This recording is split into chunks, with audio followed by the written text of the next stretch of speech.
We discovered the topic of China's borderland during a research trip for our last book, China's Vanishing Worlds, when we traveled to Xinjiang in the far west of the country. Many people think that borderlands are remote and thus irrelevant, but in fact they are not. These regions are very rich in cultural history and they are connected with China's rise of today. And China's rise didn't just begin with the Chinese dream propagated by the current leadership in Beijing. Its seeds were planted much earlier, during imperial times, when the emperor integrated much of what is now northeastern China and western China into its territory. For this book, we traveled to the borderlands between China and its 14 neighbors. On the one hand, to trace down the roots of China's rise, and on the other hand, to see where a new world order is taking shape.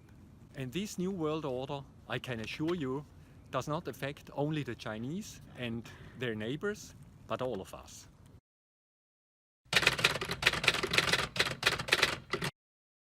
Oh, many things. But what moves us most is that we came to realize international politics isn't just theoretical or media headlines. It affects or even shapes the lives of many people. For example, once we traveled to a Hakka village in Guangdong province and ran into the offspring of an overseas Chinese family. There, in their old semi-colonial style house, we saw some yellowed family photos on a wall. The photo of a young girl especially caught our attention. We ended up spending the night with the family and learned about her tragic story. During the Cultural Revolution in the 1960s, she got very high fever, but because she was the daughter of an overseas Chinese family returned from Indonesia, they were accused falsely as anti-revolutionary, and she was not allowed to receive any medical treatment and died. She was only 12 years old.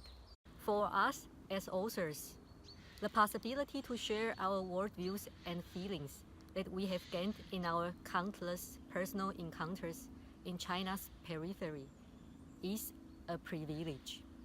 That's why we decided to bring back these lost souls to tell their stories.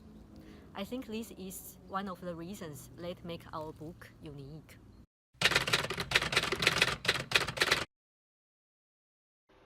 The most important aspect of photography, in my eyes, is the relationship between the photographer and his vis-a-vis. Whether this is now a religious building, a forgotten graveyard, ruins of a former house, or a person, just anything taken out of a social landscape that I visualize.